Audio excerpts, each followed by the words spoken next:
You know how sometimes a meal leaves you energized and other times sluggish, foggy, or even hungrier? That may be your glucose talking. Foods that are sugar and carb heavy, and you know my experience here, cause your body's glucose levels to spike, often followed by a crash. This matters because it turns out 88% of us have suboptimal metabolic health. So glucose could be the next big thing to track when it comes to health. That's why we're excited about Lingo, a new biowearable from Abbott that tracks your glucose in real time. I've been wearing Lingo for weeks now, and I've learned that for my body, if I move around after I eat a meal, my spike is much more gradual, much lower. And so I've learned that I just need to get up and move around after I eat. What works for me might work very differently for you, but that's what works for my body. To see how your body responds to food and learn what you can do to improve your metabolism, try Lingo. It starts at $49 for a 2-week plan, no prescription needed. For a limited time, save 10% on your first order with Happier at HelloLingo.com. The Lingo glucose system is for users 18 years and older, not on insulin. It is not intended for diagnosis of diseases, including diabetes. For more information, please visit HelloLingo.com/US. The holidays are almost here. Between traveling, hosting family, and finding the perfect gift, it's such an exciting, busy, and yes, sometimes stressful time. Luckily, we've teamed up with Ring, and it's helped us stay connected to home for all the merry moments, even when we're on the go. With Ring, you've got your whole home covered. Their video doorbells alert me when gifts arrive, and I can even chat with delivery people to let them know where to leave the packages. The indoor cam, it's a game changer. So easy to set up. I use it to check in on my pets while I'm away, and with two-way talk, I can even talk to them. And when I want privacy, I just flip the manual cover to turn off the camera and mic. Wherever the holidays take you, Ring makes sure you're always home for the holidays. So head to ring.com to find the latest deals on Ring video doorbells, cams, and alarm kits. Ring makes the perfect gift for everyone on your list.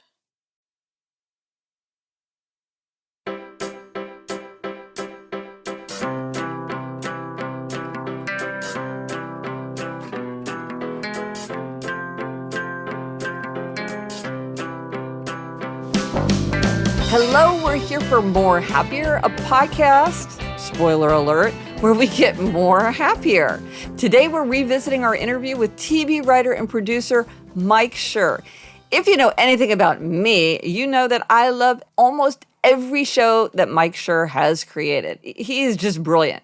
And we are in luck because now he has a new show. I am so excited that this show is on TV, A Man on the Inside, on Netflix. If you're looking for a new show to binge, this is a great one. It's about a retired professor played by Ted Danson who goes undercover in a nursing home to solve the mystery of a stolen family heirloom. Yes, and who doesn't love Ted Danson doing anything? Yes, so true. Also in this episode, Derby names and a hack for spreading birthday cheer throughout the year. This episode was recorded in 2022, so you'll hear references to our hashtag Rest22 in 22 annual challenge, among other things.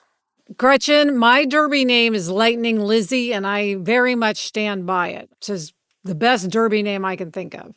Yeah, my Derby name is The Arrow, and I still love it. It's funny, I think we were surprised by how much listeners embrace the idea of the Derby names. It's so fun. Yes. I like being The Arrow. Yes, and I like being Lightning Lizzie. I'm Gretchen Rubin, a writer who studies happiness, good habits, and human nature.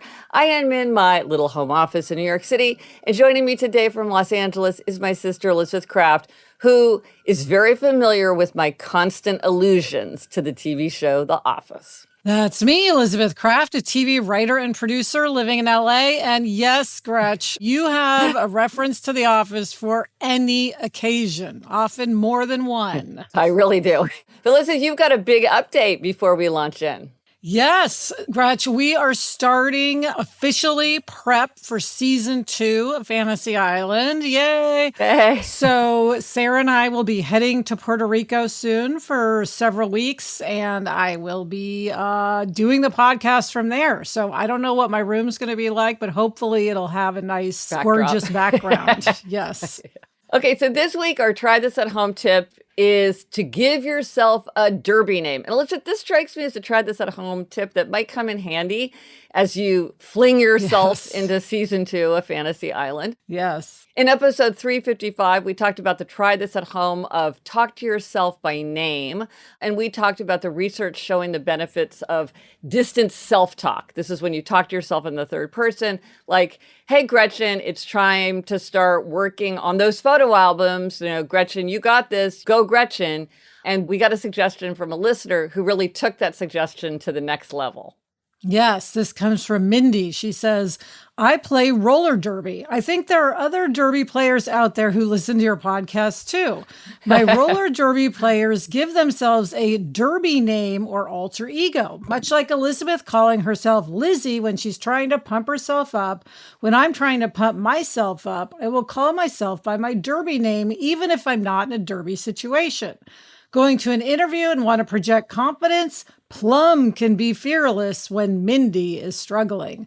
So might I suggest that your listeners give themselves an alter ego or nickname to call themselves when they're not feeling as assertive as they want to be. What an idea, Gretch. What a great name. I love the idea of a derby name. I mean, it has power, but also whimsy. It's like useful and practical. And yet it has that fun element to keep it from feeling like, oh my gosh, here's just another exercise to try to get myself into the right frame of mind to work myself up. How fun. Yes. So Liz, okay, we have to challenge ourselves first. Yes. Derby name. Yes. What do you think your derby name would be? Well, I've been thinking about it. I went down a couple of different roads. Because my word of the year last year was butterfly, and I got very into it. I went down a butterfly road. I was looking up different butterflies like monarch or painted lady. Oh, yeah. Which, I liked. But then I realized the answer was just right in front of me, Gretchen, and that's lightning, right? I had to have lightning in it because butterfly was my word of the year for 1 year, but lightning is always my personal symbol. Yes. So, and then I combine that with Lizzie, which, as Mindy mentioned, I was talking about on the show, is my pump myself up name. So I decided my derby name is Lightning Lizzie. Ooh, I like that. And you already have a lightning t-shirt. You just need to get Lightning Lizzie put on the back. I have lightning necklace, lightning t-shirt. I have many lightning things. So anyway, from now on, when I need that boost, I'm Lightning Lizzie. Oh, that's excellent. How about you, Gretch? Okay, so I was thinking about, again, like trying to think of the image of power and yet whimsy and what I wanted to do. And I went through a lot of ideas like you. And then I thought of the idea of arrow. And to me, an arrow, like it hits the target, it's smooth, it's frictionless, it's instant. It just feels like it's just going straight. That's how I want to be, is like an arrow. And then I thought, okay, well, maybe the arrow. Then I thought, well, do derby names have like the arrow, the way you see sometimes like the Hulk or whatever? And then I thought, you know what? The derby answer is, who cares what people do with their derby names? Right. This is my derby name. I don't have to follow the derby name rules because it turns out, there's like a whole world of how to pick your derby name. So I'm the arrow. All right. I love it, Gretch. You are very arrowish because you're single-minded in your focus when you want to be. But you know what? It's one of these things where it's not a bug, it's a feature. Because you might say, hey, Gretchen, you're rigid. And hey, Gretchen, you're too self-focused. And it's like, hey, distant self-talk, Gretchen, you're the arrow. So yes, exactly. By the way, Gretchen, on this topic of distant self-talk, I thought of you in the car the other day because this song came on by John Lennon, 1970 song called Hold On.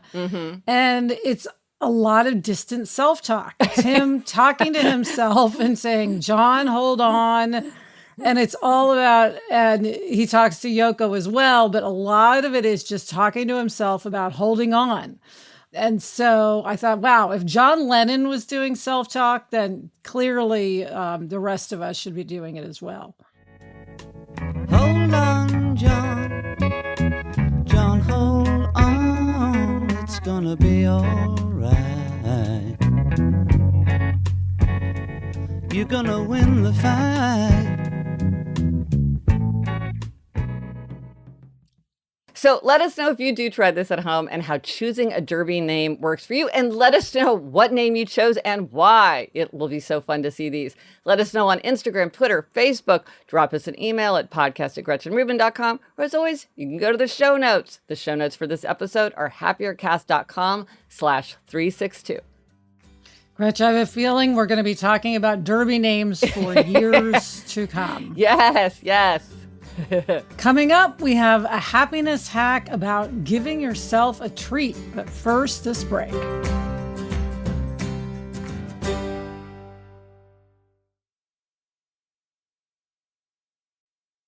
I'm so excited to share a message from Giving Tuesday, the world's biggest day for generosity. As many of you know, I'm a huge Giving Tuesday fan. So much a fan that I even serve on their board. So mark your calendars, everyone, because this year, Giving Tuesday is on December 3rd, following Black Friday and Cyber Monday. Did you know that giving back, whether through donating money, volunteering time, or sharing kindness, significantly increases happiness and well-being? So, is there a cause you've wanted to volunteer for, or an organization you love to support? Giving Tuesday is the perfect day to do so. And while you're at it, share your generosity on social media using #GivingTuesday. Research shows that when you talk about being generous, others are inspired to be generous as well. Elizabeth, the happiness hack this week comes from a listener who has a great suggestion about how to give ourselves a little treat.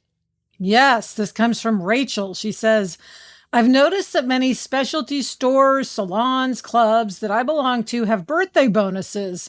When I register my account, I give them my birth date, and on my birthday, I'm emailed or mailed some kind of free gift or discount. For things like these, I've decided that I'd rather receive my birthday bonuses spread out throughout the year rather than all lumped together at my birthday when I usually cannot use them all anyway. So I invent different birthday dates depending on when I might like to get my free birthday ice cream cone, not my actual winter birth date, or my $3 off a bakery treat. Obviously, I don't do this for things where it would be illegal to lie about your birth date, but as long as you're not double dipping, I don't think stores care if I say my birthday is October instead of January. That's so much fun. It's so, because Elizabeth, you and I often talk about wanting to get a present in the mail, just wanting some unexpected treat that doesn't demand anything of us, that just, it's just a lovely little surprise. And this is a way to sprinkle these surprises throughout your year. And as she says, is if you're not double dipping, what do they care? They probably would prefer that you enjoy it more and are more likely to take advantage of it. Absolutely. It's just a fun way. Maybe you'll feel a little bit like it is your birthday that day. Right. Yes. Excellent. What a great hack. Thank you, Rachel.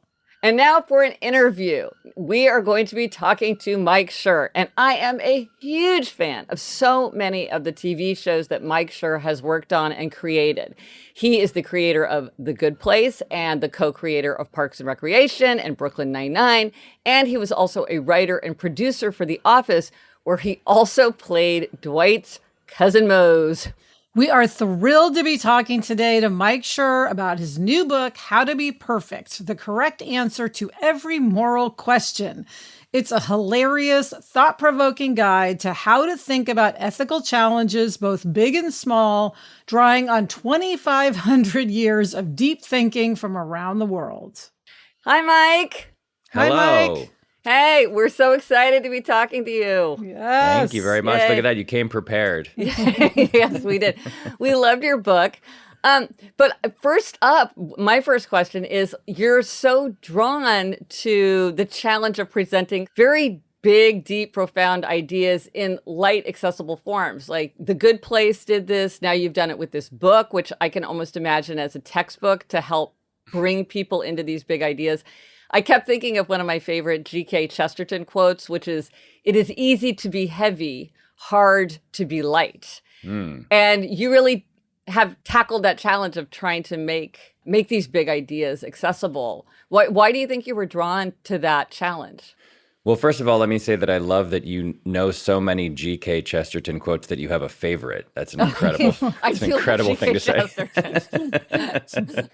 I tend in my own work or career to just follow things that I think are interesting. And I ended up in this kind of odd place where I found moral philosophy and ethics just really interesting and had the feeling that I wanted to write about it. And I don't usually spend a whole lot of time trying to figure out what I should do in my life other than write about things I think are interesting. So what added to the challenge was it's among the most opaque and difficult to access topics that you can find. Like it's very, very tricky to the point where I've devoted a good part of the last 6 years of my life to reading this stuff and have no problem admitting that I don't understand a lot of it.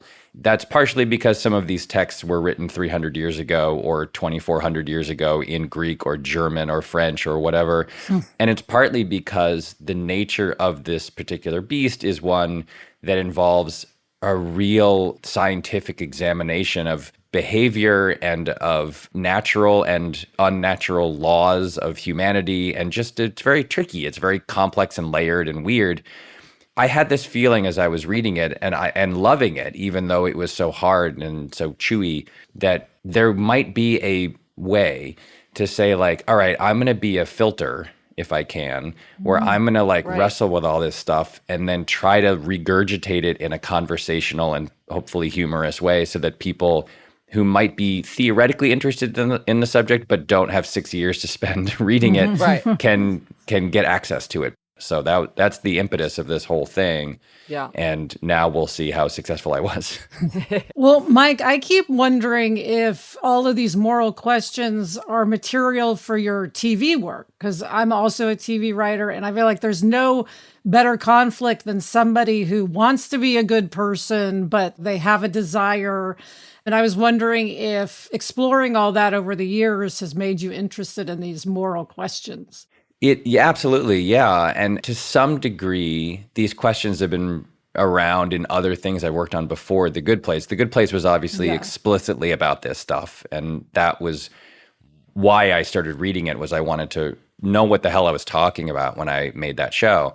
But I co-created the show Parks and Recreation that ran for 7 seasons, and that show was about a woman who was a budding politician in a small parks department in southern Indiana, but had sort of big ideas about helping people and about government and being a public servant.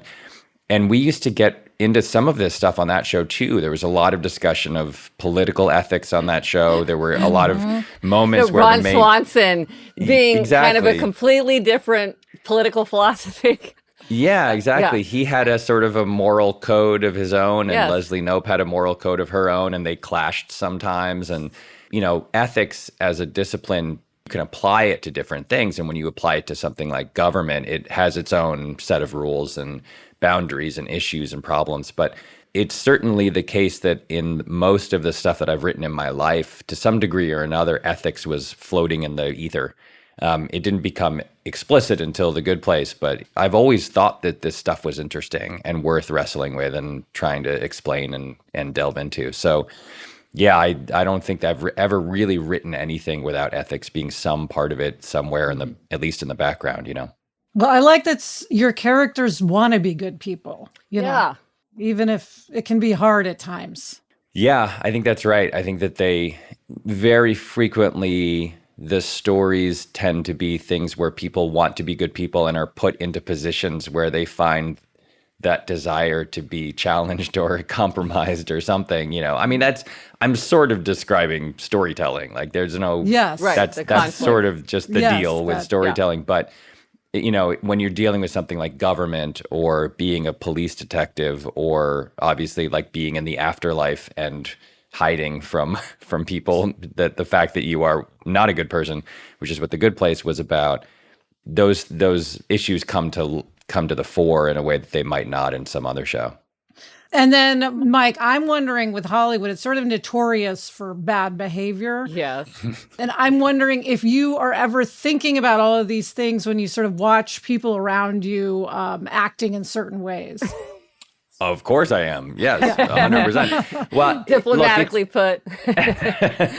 It's 100% accurate to say that Hollywood is famous for, notorious is a good word for people behaving badly. The only thing I would say is that so is every other industry, right? Like True. it's not True, like true. it's not But like it's the heightened banking in Hollywood. It's it heightened is. in Hollywood. Well, I think the difference is that the people in Hollywood are famous, right? Like nobody yeah. knows who the investment bankers are at Goldman Sachs. Yeah. That no one's ever heard of them. Like, and the people in Hollywood are famous. You know their names and you know their faces. So I tend to believe that any industry where there's money and power at stake, which is to say any industry, is always rife with moral quandaries and bad behavior and everything else. It's just that nobody knows the names and faces of, Arthur Andersen Consulting people. And maybe the people have more opportunity because they are famous. Right. They have a lot of opportunities to misbehave. Sure. Yeah. And yes, exactly. Hollywood has a way of tolerating bad behavior in a way that maybe some industries don't, because you give people a lot of breaks if they're famous or powerful or rich. And that's what Hollywood is. It's a celebration of the Yes. rich, powerful, and beautiful. So Yeah. it's certainly among the most famous arenas for bad behavior. So it's not easy to ignore. There have certainly been any number of stories that I have been personally faced with or have heard of that have involved terrible behavior. And I think that what has been good about the last few years is that the whole industry has gone through a very public reckoning with its Yes. own terribleness. And some of that bad behavior has been drummed out of the industry in a way that makes it a more welcoming place and a more tolerant place for a lot of people who have been beaten up and ignored for a very long time. So that's actually been really nice, that the last decade or so has been very different from the ones that came before it. Yes. Now, Mike, you took the quiz, the Four Tendencies quiz. I did. And okay, so reveal and we must discuss, because having read your book and seen many of the TV shows that you've created and written on, I have thoughts. So tell us about your experience with the quiz. So I took the quiz, and it says in the instructions that it should take about 10 minutes. And for me, it took about 30 because I agonized over some of the questions. But I then went through the quiz. The answer I got of what kind of person I am is a questioner. And then I turned in those results to you. And what came back to me was, you're not a questioner, you're an upholder. And so I thought, like, all right, well, let me go back and take this quiz again and answer in the way, when I get to those forks in the road where I don't quite know what answer I want to give, I'll give the other one. And when I did that, I got upholder. So I think maybe I was right on the border or something. Like I was in astrological terms, I would be right on the edge of two signs. Rising, Yes. Rising Exactly, questioner. Yeah, you're an upholder who tips the questioner. Right. But let me read to you some quotations where I was like, this is the testimony of an upholder. Okay. You said that since childhood, you were inclined toward the virtue of dutifulness. You called yourself a rules dork. True. You said that you can't break any rule, even if other people are breaking rules. You start having a voice chirping off. And you're clearly drawn to the study of rules and tools. Yes. Questioners just have this, why should I? They're always like, well, why? Well, why? Well, why? Thinking about so many characters in your show, but you have many wonderful questioners too. But you have many of all the Four Tendencies in the shows that you've worked on. I just get a very strong upholder vibe from you. Not this why should I, but more like this effortless discipline and embrace. Yeah. When I read the descriptions of each of them, I felt more at home in the world of upholders, I think. Yeah. The part of the questioner description that I identify with is there is a little bit of a why should I in the service of like, well, does this rule make sense, or is following this rule actually the right thing to do, or is this rule being imposed by someone whose value systems don't align with mine or something like that? It's not a rebellious streak. I don't have any rebellious streak in my body at all. So I think it's more like 6 years of thinking about essentially nothing but moral philosophy and ethics has led me to be the kind of person who wants to dig in and understand why the rule exists in the first place and whether the rule is coming from some kind of code or ethic that I identify with or something like that. I think maybe in those gray areas when I tilted over into the questioner side, that's what was coming out, not I'm going to stick it to the man kind of thing. Because that's definitely not who I am. And all of those things that you cited from the book are true. When my teachers would say to me, okay, everybody line up, I would hustle to get in line. Yeah. And then I would be dumbfounded at the fact other people were still milling around or not doing what the teacher, I was like, but this is the rule. Like she just said, you're supposed to line up. Why are you not lining up? So that definitely seems like an upholder kind of a vibe for a person, right? So that's either an upholder or an obliger because you're readily meeting outer expectations. But what I also get from you is that you're readily meeting inner expectations for yourself as well, and that you will have the discipline to impose an expectation on yourself. And you don't need a teacher telling you to do it or whatever. It does come from within. That's what makes it right. Yeah. Once I decide in my own brain that something is the thing I should do, it's very hard to shake me away from doing it. So if I tend to eat pretty well, just as one example, but if I go on a diet, I will stick to the diet to the letter. I once was recommended this like food delivery service diet, one of those things where they give you the meals, you know? Yeah. And I read the instructions, and the instructions were like, here's what you do. You could have you would have to tie me up and forced food down my throat in order to get me to break away from what I had decided was how I was going to eat, Gretchen is exactly the same way. Yeah, that's what we get. That's what we don't feel rigid, but others will say that we're rigid. Yeah. But how about a try this at home, Mike? What is a good try this at home suggestion that you would suggest for our listeners? I'm sure I'm not the first person to say this, but there's two small things that I think would fall into this category, and they're both in the umbrella category of survival in the digital world, is what I would say it. Good. So I do two things that I have found very helpful in the world that we're in now. The first one is I don't allow my phone to enter my bedroom. I don't ever lie in bed and scroll through my phone or look at Twitter or go on the internet. I had this feeling a long time ago, and maybe this is an upholder thing too, that my brain needs to like wind down at the end of a day. Yeah. And I decided that at the end of a night, when I go upstairs, I plug my phone in my office and I just leave it there. And I don't hold anything near my face that's glowing for the last like 60 minutes or so of my night. Yeah. And I have found that to be very helpful. It draws a dividing line between the world outside and the world inside is the way I think of it. Like, this is the world outside and I want to leave it behind.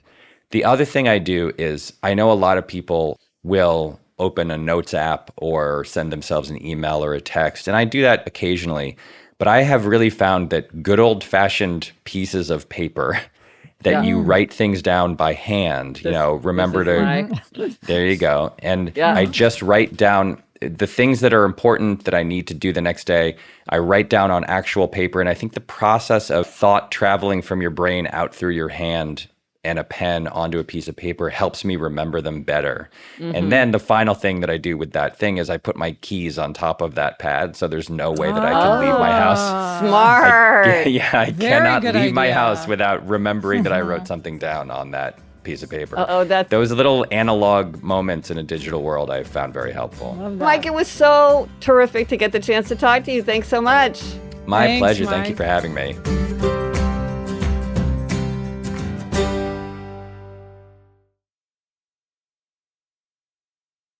This show is sponsored by MIDI Health. Gretch, I hang out with a lot of women and we have a lot of conversations. And one thing that every woman shares is that eventually she's going to go through menopause and perimenopause. And people talk about the hot flashes, the insomnia, the brain fog, the moodiness, the weight gain. Well, MIDI clinicians are menopause experts equipped to support you with safe, effective, FDA-approved medications, as well as supplements, lifestyle coaching, and preventative health guidance. All their services are covered by insurance, and they're conveniently accessible through telehealth visits and 24/7 messaging.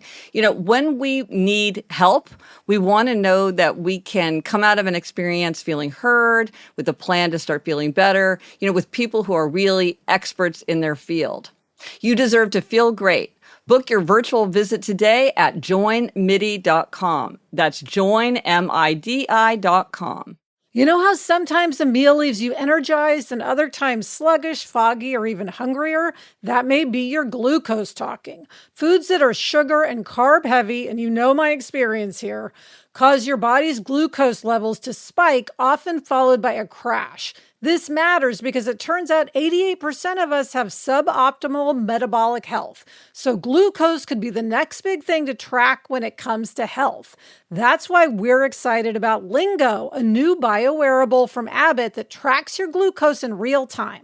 I've been wearing Lingo for weeks now, and I've learned that for my body, if I move around after I eat a meal, my spike is much more gradual, much lower. And so I've learned that I just need to get up and move around after I eat. What works for me might work very differently for you, but that's what works for my body. To see how your body responds to food and learn what you can do to improve your metabolism, try Lingo. It starts at $49 for a 2-week plan, no prescription needed. For a limited time, save 10% on your first order with Happier at HelloLingo.com.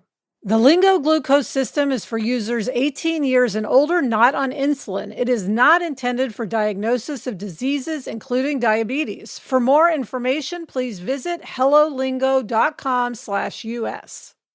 Are you unhappy with your hair and skincare products? Have you experienced dry skin and hair, oil buildup, and needing to use more and more products to achieve the results you want from your hair and skin? It's not your products, it's your water. Culligan water softeners stop hard water at the source, providing softer, cleaner water throughout every faucet in your home. With benefits like softer hair and skin, a longer lasting clean, and less product waste, Culligan has been making water better for people since 1936. And it's not just your hair and skin. Hard water can cause things like water stains in the bathroom and kitchen. I had this experience when I was showering at my in-laws' apartment. I thought that there was something wrong with my shampoo, and then I realized that the problem with my hair was actually from the water. Culligan has local water experts in your city and offers a free in-home water test to see if you have hard water and address your water concerns. Go to Culligan.com to schedule a free in-home water test. And we're back with Demerits and Gold Stars. And Elizabeth, this week, it's your turn to give yourself a demerit. Yes. Okay, Gretchen. For Christmas, you gave me your wonderful Don't Break the Chain habit tracker. It's part of your new merch. And it's so pretty, and I wanted it, and I have not even opened it. Yes, I've only seen the cover. So what you just showed me, I haven't even seen. I have not used it one time. Crack the plastic. No, I was going to use it to record my Rest 22 and 22. I wanted to record my not eating after 10 p.m., all of these things, especially though I was focused on the Rest 22 and 22, but I have not even opened it. So apologies to you because you gave it to me, but also happiness demerit. I know that I'll be happier if I track myself. I'll be more likely to do it, and that will make me happier. And I know all these things, and yet here we are. So that is where I am. Well, the best time to start was Rest 22 and 22 at the beginning of the year, but the second best time is now. So you can start now. Yes. Which isn't to say I'm never resting, but I'm not tracking it, which makes it less consistent. Monitoring. I do think you'll like it. I think you'll feel like you're giving yourself credit. So I think once you start, you will like it. Well, I'll post a picture of it in the show notes if anybody wants to see it. Or you can look at GretchenRubin.com/shop if you want to see the Don't Break the Chain tracker. Okay, Gretchen, what is your gold star? We, as a family, watched just a fun movie called Barb and Star Go to Vista Del Mar. It's this 2021 movie. It starts in Nebraska, Elizabeth. So, of course, I was happy about that. We love Nebraska. One of the stars is Kristen Wiig, whose work I love. And she was also in Whip It. So that connects to Whip It. It's just a fun movie if you're in the mood for something just funny and sweet. So I highly recommend it. It really hit the spot. Nice. So the resources for this week, if you listen to Happier and, most other podcasts, you hear us ask you to rate and review because it really helps people find the show. Listeners really respect the views of other listeners. So if you rate or review us, it really is a help. We really, really do appreciate it. Also, many people love a beautiful quotation. I certainly do, like G.K. Chesterton's beautiful quotation. And if you would like to get my moment of happiness 5 days a week, I send out a newsletter. I really just send out a quotation about happiness or human nature. You can go to GretchenRubin.com/newsletter, or I'll post a link in the show notes, include daily happiness quotations. One of the highlights of my life is choosing the quotations for this and collecting them. So I love the chance to put them out into the world. Elizabeth, what are you reading? I am still listening to What Alice Forgot by Leanne Moriarty. How about you? I am reading The Way I Hear It by Gail Hannon.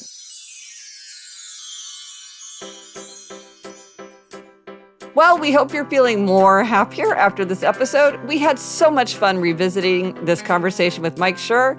And if you haven't watched it yet, check out his new show on Netflix, A Man on the Inside. It's available now. The best time to start a happiness project is 20 years ago. The second best time is now.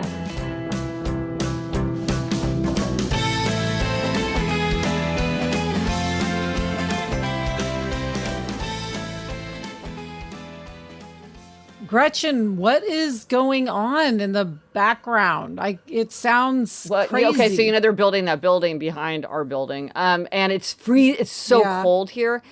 I think that it might be the metal of the elevator. The elevator always makes kind of a squealing noise, but now it's like squealing and whining and shrieking. And I wonder if it's something about it being so cold that is like changing the properties of the metal, because it's bonkers. Oh my God.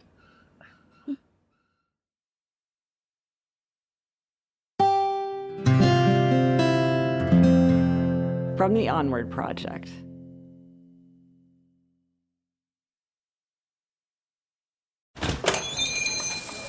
Hey, order up! Small Business Saturday is right around the corner. And so is that shop you've been meaning to check out. On November 30th, support your local community by shopping small on Small Business Saturday. Founded by American Express.